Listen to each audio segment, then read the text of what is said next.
Alright, folks, I am super excited. I got my food pantry order, and I want to make shepherd's pie. Now, mine is going to be deconstructed because I don't have a pan, or at least, even if I have one, I'd have to wash it and heat it up and wash it and heat it up and wash it and heat it up, and we're not going to do all that today. So I figured out that I've got enough ingredients to make a deconstructed shepherd's pie. This is incredible. So what is it going to take? Well, it's going to take my super not so secret cream sauce, some hamburger, a whole lot of spices, a can of corn, because I don't have peas, but I do have a can of corn. Why? Well, never mind on the corn. Good. I had 2 cans. One of them was dented and expired, and the other one was dented near the seam. This is ridiculous. I don't think I've got any other vegetables. Oh, wait. Ha-ha! Well, hey, we're going to get creative. I found a can of green beans. Alright, so that's good. I need my can of green beans. And I need to get a pound of hamburger. Alright, that's why you always need to, if you start going to the food pantry, don't skip a week, because it's a good week. I've run into like 3 or 4 bad weeks in a row, mostly due to weather. But I remember I was thinking about making some green bean casserole and never got around to it, so I'm going to put it in this shepherd's pie. I need to put some water in this skillet, though. Alright, so this should be free to me, I think. I need a hamburger. So this ground beef was from the food pantry. The green beans were from the food pantry. They always put an incredible amount of plastic on these. It's crazy. This looks fresh. Check that out. Alright, so I'm going to put this in my skillet, and then I'm going to cover my skillet with foil. Well, I'm going to salt the water and cover the skillet with foil. Alright, so I'm still excited, and the next time I go out to the store, I can get some cans of corn. They're only depends on where I get them. They're either 67 cents or they're $1. They're not expensive. It's just frustrating when I think I've got 2 cans of corn and I find out I don't have any corn. So I always cook frozen meat in water. That ensures that it doesn't burn while it's thawing. And I'm going to cover it with some foil. Yes, the stove still needs cleaned. I apologize, but if I started cleaning this house, that's all I'd ever get done. And it wouldn't even be clean. This house really can't be cleaned. It can only be sterilized. So you can be assured that whatever surface I'm working on, I did sterilize it. Alright, so while the hamburger is thawing and cooking, let's take a look at what goes into a shepherd's pie. Olive oil. That's if your meat is thawed. You'll use the olive oil to cook the onions and the ground beef or lamb. I don't have any onions, so I'm going to use onion powder. 2 teaspoons of dried parsley leaves. I'm not going to use it. I don't have it. Rosemary, I do have. Thyme, I do have. Salt, I have. Black pepper, I have. Worcestershire, I have. Garlic, I have. Flour, I have. I'm not using tomato paste. I don't have any. Not using beef broth. And I'm going to have green beans instead of peas and carrots and corn. And then I've got some herb potatoes, instant herb potatoes that I'm going to use. And I'm going to make my white sauce for the gravy. So that's how we're going to do it. All right, I'll be back as soon as the hamburger is cooked. All right, let's break apart this hamburger. It's been cooking for a minute. So I need to break it apart and turn it over. Or turn it over and break it apart. Alright, so we're going to do that. And I am going to wash the spatula. So far the hamburger smells pretty good. Looks fresh as far as I can tell. Turn this over as gently as possible. And scrape the cooked beef off the raw beef. And then eventually I will chop this up. So there we go, that's that. And I'm going to put it back on the stove so that it can continue to cook. Because it is not done. I'll just put the spatula in here. Alright, so that's going to keep cooking. I'll be back when it's a little more done. Alright, my beef is a-boiling.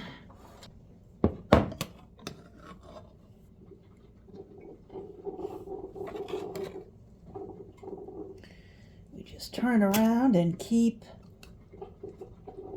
shaving off the part that's cooked. Alright. Smells alright. And it's almost done cooking.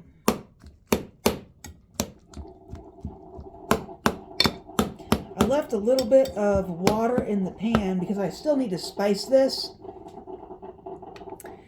Because I'm going to do this the same way I do everything. I'm going to cook it. I'm going to taste it. Then I'm going to spice it. But it needs to sit in the spices. I didn't cook it with the spices. I'm spicing it after the fact. Alright, so this is cooked. Let's see if it passes the taste test. And if it does, I'm going to spice it. I need a tiny, tiny little piece. Well, if it'll stay on the fork.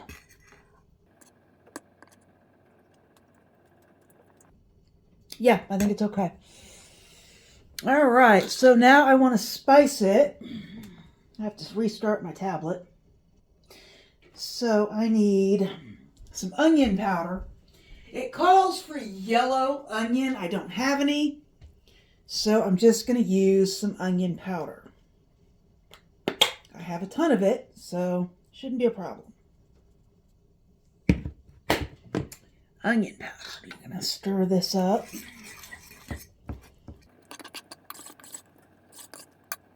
Yeah, I think I'll add a little more. This container of spices is interesting. It's got another thing for the spoon. Alright, so onion powder. Parsley I don't have. Rosemary I do have. At least I think I do. I found the mint. Rosemary, there it is. I've got some rosemary. It's crushed rosemary is what I've got. I don't remember the last time I used this jar, so I'm just going to wipe it off. Rosemary looks good, smells good. I need a teaspoon, so not very much. Just a little bit. I'm just going to put that much in. And I need some thyme. Do you have the thyme?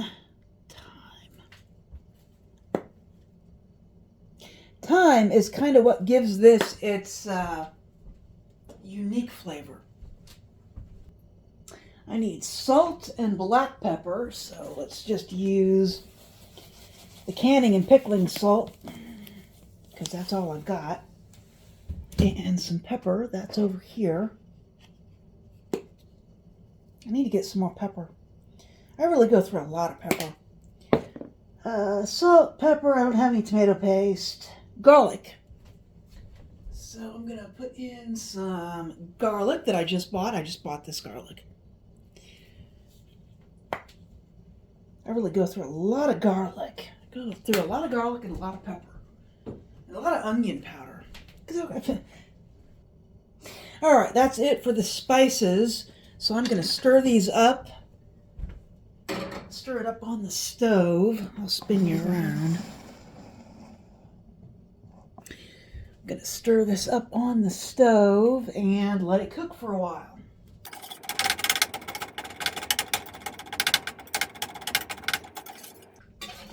In fact, I think I will add just a little bit of water in this pan. I want the beef to simmer in the spices. So I added a little bit of water to the pan. I'll show you what that looks like. Because I want to cook and taste my beef first, I don't spice it, because if the beef is bad, I don't want to waste the spices. I was doing some stuff online the other week, and somebody was talking about how spices were cheap.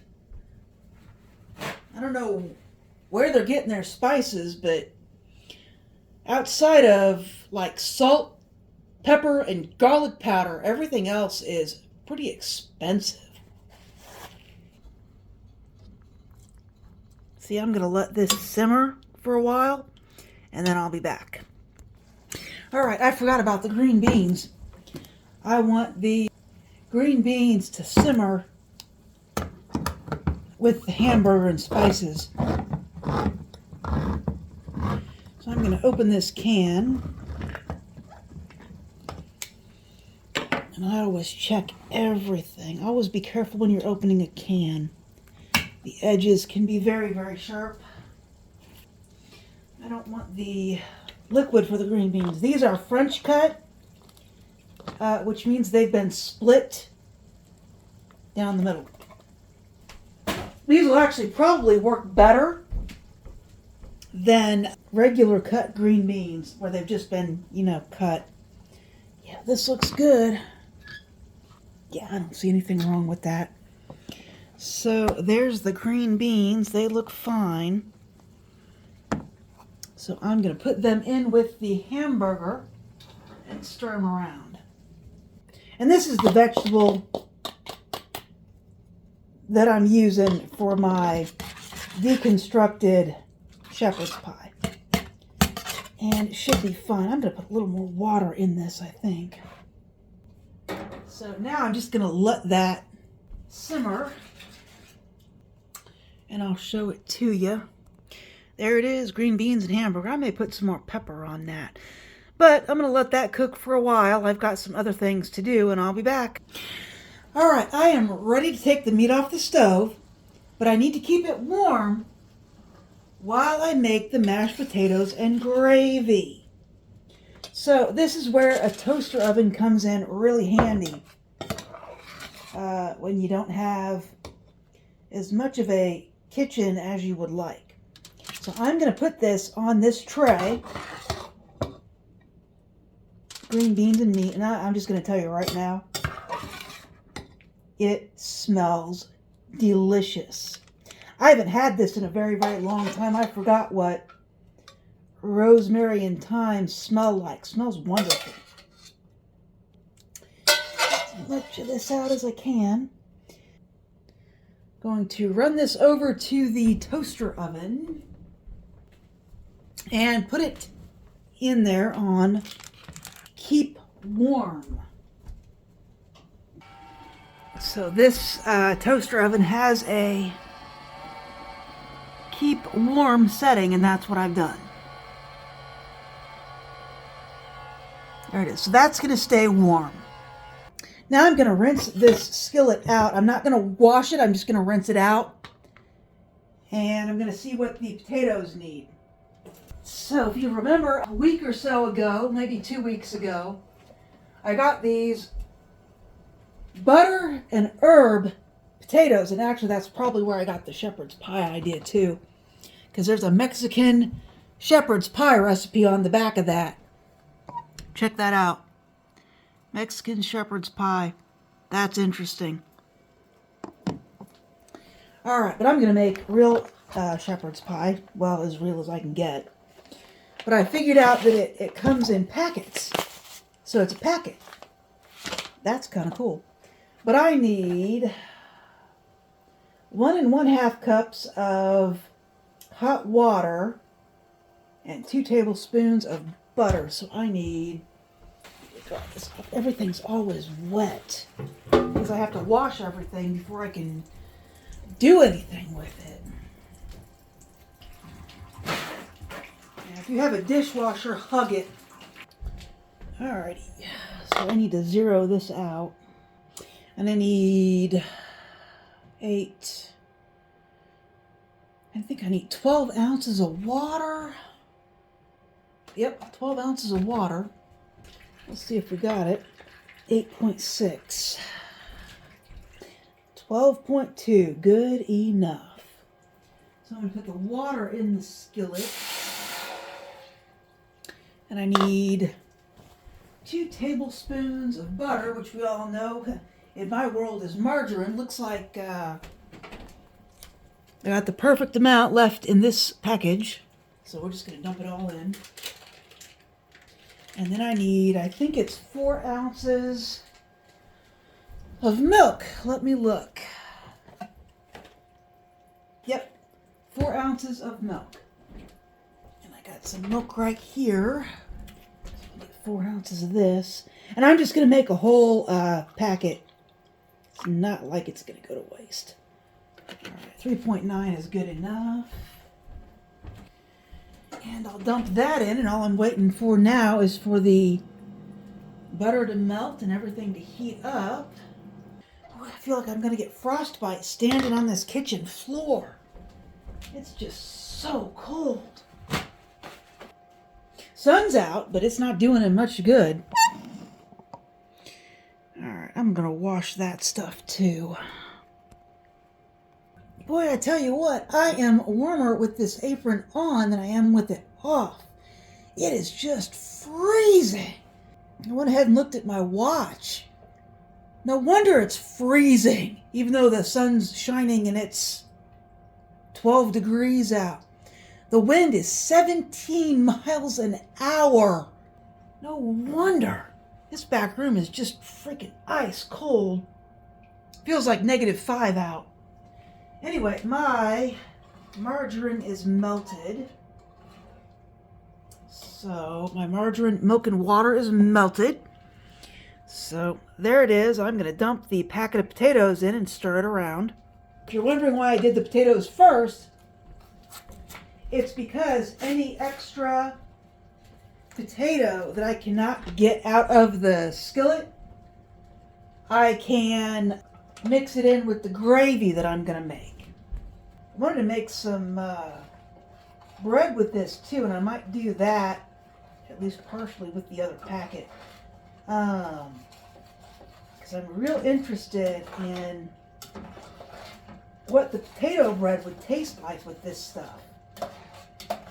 So I'm going to put this in a bowl. I'm going to spin you around. I'm going to put this in this bowl right here that I just washed for like the 10th time. So, go ahead and do this.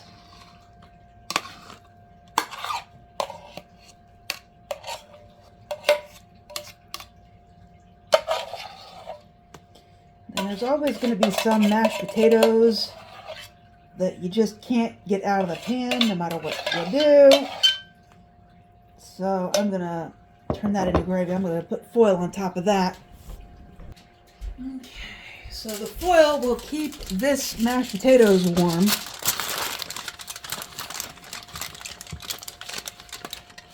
And then I am going to make the gravy that I always make. It's a good thing I got more butter. I got to open a new package. Oh, come on. This one doesn't want to open up.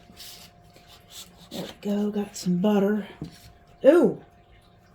What is going on? Oh, nothing. Thought I saw something. Flour. And technically, this flour is the only thing that I bought to make this. But let's spin you around. I'm going to make this gravy. Alright, I need butter. Butter. And I'll put a little flour in there. and some pepper. And this is just the same gravy that I always make. This stuff is just so versatile. All right, and the final application of milk. And all that's left is to boil it. And I can put my plate together and have a very nice lunch-inner or duncher or something. It's almost 2 o'clock. This is officially done. So it is time for me to put the plate together and taste it.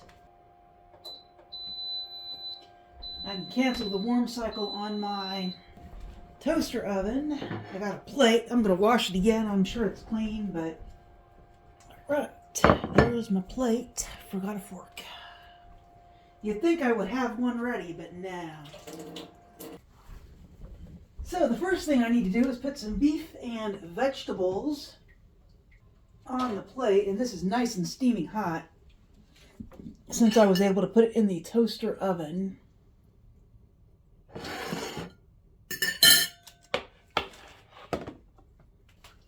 I didn't look. It tells me how long it's been in there, but I hit the off button before I checked the time. It's been at least 20 minutes. So with the back room being as cold as it is, that hamburger would have been ice cube. Deconstructed shepherd's pie. And the potatoes should still be warm. Oh yeah, they're still warm. Mashed potatoes.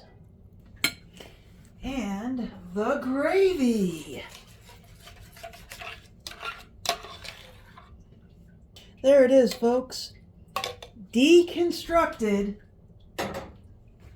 shepherd's pie. Doesn't that look good? Let's see what it tastes like. Yep, that is good. Not quite the same taste as you would get if it all baked together, but it's very good. All right, I'm going to eat this. And as always, if you liked this video, please like and subscribe, and I will talk to you later.